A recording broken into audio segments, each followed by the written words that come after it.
हाय, Arya teaching classes पे एक बार फिर आप सभी का स्वागत है। मैं ज्ञान प्रकाश आर्या। आर्या टीचिंग क्लासेस पर मैं NCERT class 10 math chapter 1 real number की एक्सरसाइज 1.2 का क्वेश्चन नंबर 6 लेकर आया हूँ। इसके पहले बताते चले कि मैं अपने YouTube channel Arya teaching classes पर NCERT class 10 math chapter 1 real number की कंसेप्ट के साथ एक्सरसाइज वाइज सॉल्यूशंस लेकर आया हूँ। एक पूरी सीरीज इस चैप्टर की लेकर आया हूँ जिसमें हम लोग basic concept with exercise wise solution देखते आ रहे हैं। उसी कड़ी में चैप्टर 1 रियल नंबर की एक्सरसाइज 1.2 की क्वेश्चन नंबर 6 कुछ इस प्रकार है। क्वेश्चन नंबर 6 कहता है explain why 7 into 11 into 13 plus 13 and 7 into 6 into 5 into 4 into 3 into 2 into 1 plus 5 are composite number. यानी एक्सप्लेन कीजिए कि ये जो पूरा एक्सप्रेशन है, अर्थमेटिक एक्सप्रेशन है, 7 into 11 into 13 into 7 into 11 into 13 plus 13 and 7 into 6 into 5 into 4 into 3 into 2 plus 5 जो है ये कंपोजिट नंबर्स है। क्यों? ये आपको एक्सप्लेन करने हैं कि ये दोनों कंपोजिट नंबर है क्यों। तो आइए इसका हम लोग इसको साबित करें कि ये कंपोजिट नंबर्स हैं, एक्सप्लेन करें। इसके पहले बता दें कंपोजिट नंबर और प्राइम नंबर्स से आप वाकिफ है। ये क्लास 4, 5 एंड 6 प्रीवियस क्लासेस में आप पढ़ते आ रहे हैं।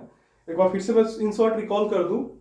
प्राइम नंबर वैसी नंबर्स होती हैं, prime number which is divisible by 1 और itself only is known as prime number. यानी ऐसी नंबर जो कि 1 और केवल खुद से डिवाइड होती है वो प्राइम नंबर कहलाती है।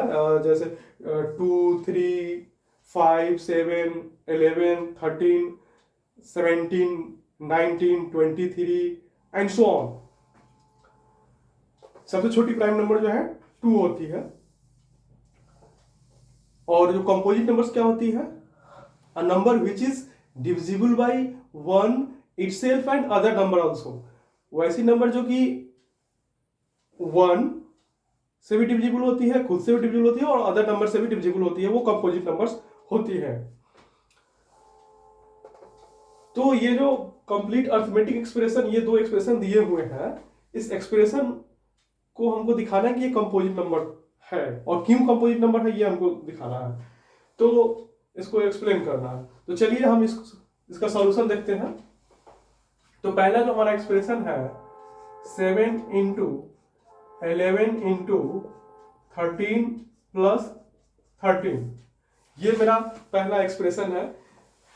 तो चलिए इस एक्सप्रेशन को हम लोग अगर सॉल्व करें तो क्या हो जाएगा? ये 7, अगर यहां से यहां आप देख सकते हैं ये कंप्लीट एक टर्म है प्लस 13, तो यहाँ 7 into 11 into 13 प्लस 13, तो यहाँ 13 क्या है? कॉमन है। तो 13 अगर हम लोग यहाँ से कॉमन ले लें, अगर यहाँ से हम लोग 13 क्या करें? कॉमन ले लें, तो यहाँ क्या बच जाएगी? 7 into 11 और यहाँ प्लस 1 बच जाएगी।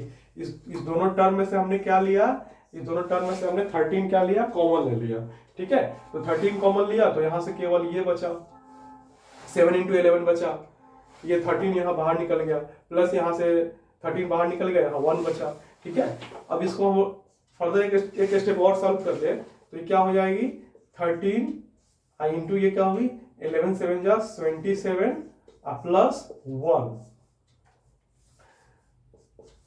अब ये क्या हो जाएगी? 13 इंटू 77 प्लस 1 यानी 78। अब ये 13 तो ऑलरेडी प्राइम नंबर है, 78 यहाँ कंपोजिट नंबर दिख रही है, तो इसको हम लोग प्राइम फॉर्म में फैक्टराइज कर देंगे, प्राइम फैक्टराइजेशन इसका कर लेंगे। तो 78 का अगर हम लोग प्राइम फैक्टराइजेशन करें तो ये 2 से डिविजिबल होगी, ये हो जाएगी 39। अब ये 9 प्लस 3 12 यानी कि ये 3 से डिविजिबल होगी, तो 3 से 13 3 जा 39, तो यहाँ पे 13। अब यहाँ पे क्या होगा? ये कंपोजिट नंबर आ गया, तो ये कंप्लीट 78 क्या हो गया? प्राइम फैक्टराइज्ड हो गया। इसके पहले के वीडियोस में मैंने एफटीए पढ़ाया था, फंडामेंटल थ्योरम ऑफ अर्थमेटिक। उसमें मैंने बताया था कि कैसे कोई कंपोजिट नंबर जो है वो प्राइम फैक्टराइज हो जाती है। और एफटीए का बेसिक कंसेप्ट ही कहता है कि composite number can be expressed as a और factorised as a product of primes. कोई भी कंपोजिट नंबर क्या हो सकती है, प्राइम नंबर के प्रोडक्ट के फॉर्म में एक्सप्रेस हो सकती है, यानी कि फैक्टराइज हो सकती है। तो ये जो है अगर कंपोजिट नंबर होगी तो प्राइम नंबर के प्रोडक्ट के फॉर्म में क्या हो जाएगी, एक्सप्रेस हो जाएगी। तो चलिए इसको हम लोग क्या कर सकते हैं, 13 इंटू क्या लिख सकते हैं, 78 को, 78 को क्या लिख सकते हैं यहाँ पे, 2 इंटू 3 इंटू 13। तो यहाँ पे क्या लिख सकते हैं, 2 इंटू 3 इंटू 13। इसको प्रॉपर असेंडिंग ऑर्डर में अगर सजा दिया जाए तो क्या हो जाएगी, 2 इंटू 3 इंटू 13 इंटू 13। एक स्टेप और इसको सजा दिया जाए तो 2 इंटू 3 इंटू 13 टू टाइम्स है तो 13 का स्क्वायर। ठीक है, अब यहां से क्या क्लियर हो रहा है, यहां से ये क्लियर हो रहा है कि ये जो हमारा अर्थमेटिक एक्सप्रेशन है, ये अर्थमेटिक एक्सप्रेशन कंप्लीट क्या हो गई, प्राइम फैक्टराइज्ड हो गई, यानी प्राइम नंबर्स के प्रोडक्ट के फॉर्म में एक्सप्रेस हो गई। और कंपोजिट नंबर क्या होती है, वो प्राइम नंबर के प्रोडक्ट के फॉर्म में क्या हो जाती है, प्राइम नंबर्स के प्रोडक्ट के फॉर्म में क्या हो जाती है, वो एक्सप्रेस्ड हो जाती है, यानी फैक्टराइज हो जाती है, जिसको हम लोग प्राइम फैक्टराइजेशन भी कहते हैं। यानी कोई भी कंपोजिट नंबर क्या हो जाएगी, प्राइम फैक्टराइज हो जाएगी, यानी composite number can be expressed as a product of primes, primes के प्रोडक्ट के फॉर्म में एक्सप्रेस हो जाएगी। तो यहाँ पे भी क्या हुआ, ये हमारा एक्सप्रेशन क्या हो गया, प्राइम प्राइम प्राइम प्राइम के प्रोडक्ट के रूप में क्या हुआ, एक्सप्रेस्ड हो गया। तो इस तरह से क्या हो गया, अगर ये प्राइम नंबर्स के प्रोडक्ट के फॉर्म में एक्सप्रेस्ड हो गया, मतलब क्या हो गया, ये कंपोजिट नंबर, मतलब ये जो एक्सप्रेशन है क्या है, कंपोजिट नंबर है। तो from the above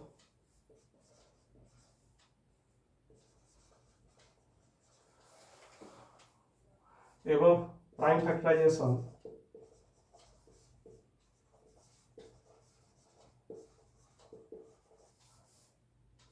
as obtained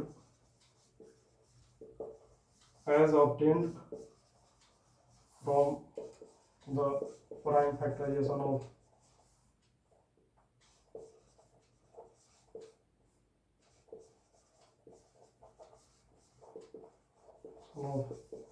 given expression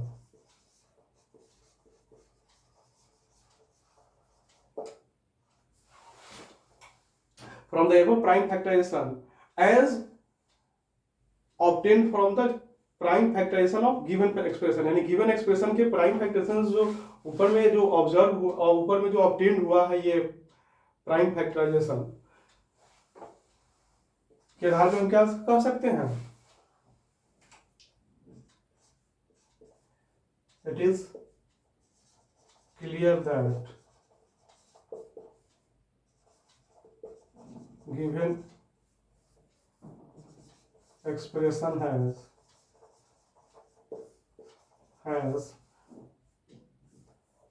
given expression has 2, 3 and 13 are the prime factors.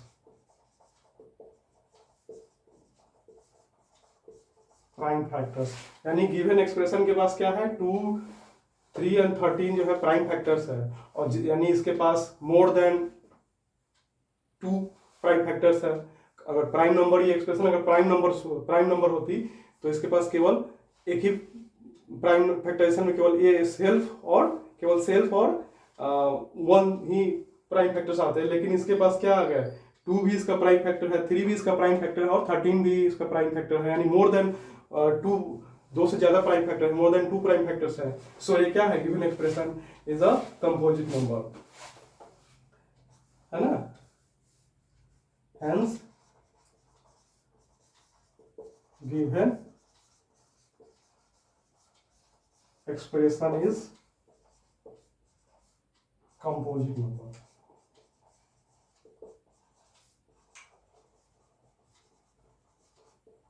Composite, तो इस तरीके से ये जो एक्सप्रेशन दिया हुआ है 7 into 11 into 13 + 13, ये क्या है?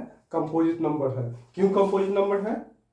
ये यहाँ एक्सप्रेस हो गया क्योंकि हम इस एक्सप्रेशन को जब हमने सॉल्व किया तो इसका प्राइम फैक्टराइजेशन क्या आ गया? 2 into 3 into 13 का स्क्वायर, यानी इस एक्सप्रेशन के पास 2, 3 और 13 जो है प्राइम फैक्टर्स है, और चूंकि इसके पास मोर देन 2 प्राइम फैक्टर्स है, hence given expression is a composite number. तो इस तरीके से ये क्या हो गया? ये इसका रीजन क्लियर हो गया। तो इसका नेक्स्ट पार्ट हम लोग देखते हैं। ये पार्ट हम लोग देखेंगे अब। तो आशा करते हैं आप क्लियर समझ गए होंगे। काफी सिंपल क्वेश्चन है, चाहे तो इसको नोट डाउन कर सकते हैं या स्क्रीनशॉट ले सकते हैं। डियर फ्रेंड्स, मैं एक विशेष रिक्वेस्ट करना चाहूंगा कि हर अगली एक्सरसाइज का जो कंसेप्ट है वो प्रीवियस कंसेप्ट के साथ लिंक्ड है। तो मैं चाहूंगा कि आप पिछले वीडियोस को एक ऑर्डर में डालें, क्योंकि इसीलिए मैंने एक चैप्टर का एक कंप्लीट सीरीज लेकर आया हूं जिसमें हम लोग एक्सरसाइज वाइज सॉल्यूशंस देख रहे हैं। सबसे पहले उसका बेसिक कंसेप्ट, फिर उसके आगे की एक्सरसाइज के सॉल्यूशंस, फिर बेसिक कंसेप्ट, फिर उसके आगे की एक्सरसाइज के सॉल्यूशंस। तो इससे क्या होगा कि अगर आप प्रॉपर ऑर्डर में फॉलो करेंगे, वीडियोस को वॉच करेंगे, तो आपको एक बार पढ़ने के बाद दोबारा जो है आपको कभी भी कोई समस्या इस चैप्टर में नहीं होगी। और इसी कड़ी में मैं इसी कंसेप्ट के साथ सभी वीडियोस को प्रॉपर ऑर्डर में अपलोड भी कर रहा हूँ अपने यूट्यूब चैनल पे। तो आपसे विशेष मेरी ये रिक्वेस्ट है कि आप वीडियोस को प्रॉपर ऑर्डर में वॉच करें ताकि ये ज़्यादा हेल्पफुल हो सके। और मेरा जैसा पर्पस है कि प्रत्येक चैप्टर वाइज मैं एक सीरीज लेकर आऊंगा जिसमें आपको basic concept with exercise wise solutions मिलेंगे। और अभी मैं एनसीईआरटी क्लास 10th मैथ का पहला चैप्टर लेकर आया, उसके बाद सेकंड चैप्टर, थर्ड चैप्टर, इस तरह से मैं असेंडिंग ऑर्डर में चाहूंगा कि सभी चैप्टर्स को अपने प्लेटफॉर्म, यूट्यूब प्लेटफॉर्म पे, यूट्यूब चैनल आरएडीसी क्लासेस प्लेटफॉर्म पे मैं रखूं। और इसके आगे मेरा साइंस और सोशल साइंस पर भी मेरी विशेष फोकस रहेगी कि उसके भी इसी सिस्टम के साथ जो है एक प्रॉपर सीरीज में, चैप्टर वाइज सीरीज में मैं सभी वीडियोस आपके बीच रखूं। तो आई होप ये आप अच्छे से समझ गए होंगे। चलिए देखते हैं इसका second part.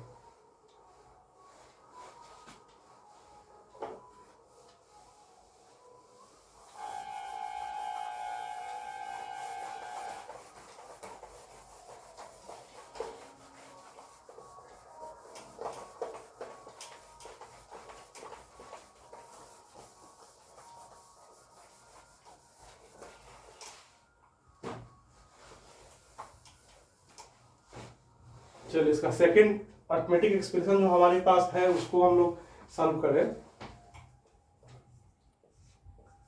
7 into 6 into 5 into 4 into 3 into 2 into 1 plus 5।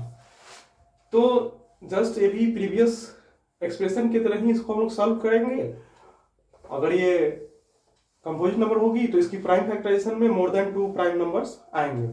Okay, तो चलिए इसको सॉल्व करते हैं। यहाँ पे हम लोग क्या कॉमन ले सकते हैं? यहाँ से जहां तक ये मल्टीप्लाइड है, यहाँ तक ये कंप्लीट एक टर्म हम ले लें और यहाँ +5 है, तो इस दोनों में से हम लोग क्या कॉमन ले सकते हैं? 5 यहाँ पे है और 5 यहाँ पे है, तो 5 जो है कॉमन हो जाएगी। तो 5 यहाँ से हम लोग कॉमन ले लें तो 7 into 6 और 5 बाहर निकल गई, तो यहाँ ये बच गया 4, ये और इंटू ये 3 into 2 into 1, अब प्लस यहाँ से 5 निकल गई तो यहाँ 1। इस तरीके से 5 ये पूरे कंप्लीट जो एक्सप्रेशन है उसमें 5 हमने कॉमन खींच लिया। चलिए तो 5 कॉमन ले लिया, तो उसके बाद अब इसको हम लोग सॉल्व कर लें। तो 5, अब देखिए इसको सॉल्व कर लें तो 2 3 जा 6, 6 4 जा 24, 24 6 जा और 144 एंड 144 7 जा, तो 7 4 जा 28, 7 4 जा 28 और 2 30 0 और 7 और 3 10, तो 1008 ये आ गया। ये पूरा टर्म जो है मल्टीप्लाइड हुए कितना आ गया 1008 प्लस 1 1008 प्लस 1। अब ये कितना हो गया 5 1008 प्लस 1 1009। अब ये हमारा जो एक्सप्रेशन है वो एक फैक्टराइजेशन फॉर्म में आ गया, फैक्टराइज फॉर्म में आ गया 5 इंटू 1009। अब देखिए 1009 क्या कंपोजिट नंबर है या प्राइम नंबर है, इसको चेक करें तो 2 से डिविजिबल नहीं होगा, ऑड नंबर है चूंकि, इसलिए 3 से इसका चेक करें तो 9 प्लस 1 10, तो ये 3 से भी डिविजिबल नहीं है। 5 से उसके बाद अगली जो प्राइम नंबर है वो 5 उससे भी डिविजिबल नहीं है। उसके बाद अगली प्राइम नंबर 7 से भी ये डिविजिबल नहीं है, 11 से भी डिविजिबल नहीं है, नहीं 11 से भी नहीं है, फिर 13 से भी नहीं है। आई थिंक ये खुद क्या है, ये खुद प्राइम नंबर है। तो चलिए, तो क्या हो गया, अब ये जो हमारा एक्सप्रेशन था, ये एक्सप्रेशन क्या हुआ, प्राइम फॉर्म में फैक्टराइज हो गया, यानी कि ये एक्सप्रेस हो गया प्रोडक्ट ऑफ प्राइम्स के रूप में। ये पूरा एक्सप्रेशन जो है प्रोडक्ट ऑफ प्राइम्स के रूप में एक्सप्रेस हो गया, यानी ये भी प्राइम और ये भी प्राइम, जो यहाँ प्राइम नंबर के प्रोडक्ट के फॉर्म में ये एक्सप्रेस हो गया। तो हम लोग यहाँ पे क्या लिख सकते हैं, since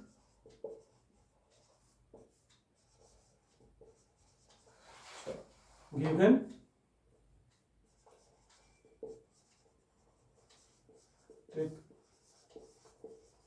expression has 5 and 1009 as its prime factors।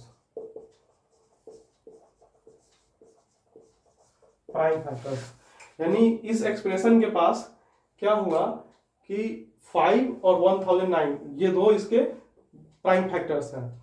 तो चूंकि ये जो एक्सप्रेशन है क्या हुआ, जो भी इसका वैल्यू आएगा वो खुद से डिविजिबल होगा और फिर 1 से डिविजिबल होगा। उसके अलावा ये 5 और 1009 से भी डिविजिबल है, यानी कि इसका भी जो प्राइम फैक्टर्स है वो मोर देन 2 प्राइम फैक्टर्स इसके भी आ रहे हैं सेल्फ, और 1 के अलावा भी इसके प्राइम फैक्टर्स क्या आ रहा है 5 एंड 1009 आ रहे हैं।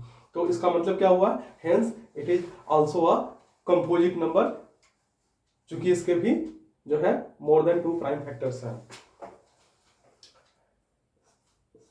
हेंस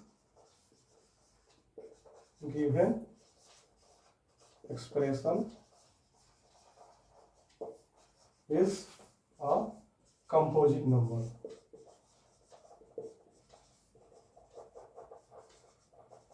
क्या हुआ, इस तरीके से जो हमारा एक्सप्रेशन है, ये जो हमारा एक्सप्रेशन है ये भी एक कंपोजिट नंबर है। इसका रीजन प्रूफ हो गया, इसका रीजन जो है एक्सप्लेन हो गया। हम क्या करना था, दोनों नंबर कंपोजिट नंबर है, ये हमको एक्सप्लेन करना था क्यों कंपोजिट नंबर है। तो ये पहला एक्सप्रेशन तो पिछले हमने कर दिया, और इस एक्सप्रेशन को अभी यहाँ पे आप देख सकते हैं, ये भी क्या हो गई, इसके भी प्राइम फैक्टर्स जो है 5 और 1009 आए, यानी कि इट मींस दैट कि इसके पास मोर देन 2 प्राइम फैक्टर्स हैं। मोर देन 2 प्राइम फैक्टर्स का मतलब है कि ये नंबर, इसकी जो वैल्यू होगी वो खुद से तो डिविजिबल हो गई ही, 1 से डिविजिबल हो गई है, इसके अलावा ये 5 और 1009 से भी डिविजिबल, यानी मोर देन 2 प्राइम फैक्टर्स इसके भी हैं। सो हम क्या लिखेंगे, since given arithmetic expression has 5 and 1009 as its prime factors, hence given expression is a composite number। ठीक है, इसलिए गिवन एक्सप्रेशन क्या है, कंपोजिट नंबर है। तो इस तरीके से ये क्वेश्चन कंप्लीट हुआ।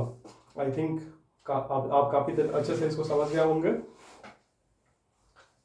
तो मिलते हैं अगले वीडियोज में अगली क्वेश्चन के साथ, क्वेश्चन नंबर 7 के साथ, जो कि एक्सरसाइज 1.2 की में भी आखिरी क्वेश्चन होगी। तो चाहे तो इसको आप इसका स्क्रीनशॉट ले सकते हैं, नोट डाउन कर सकते हैं।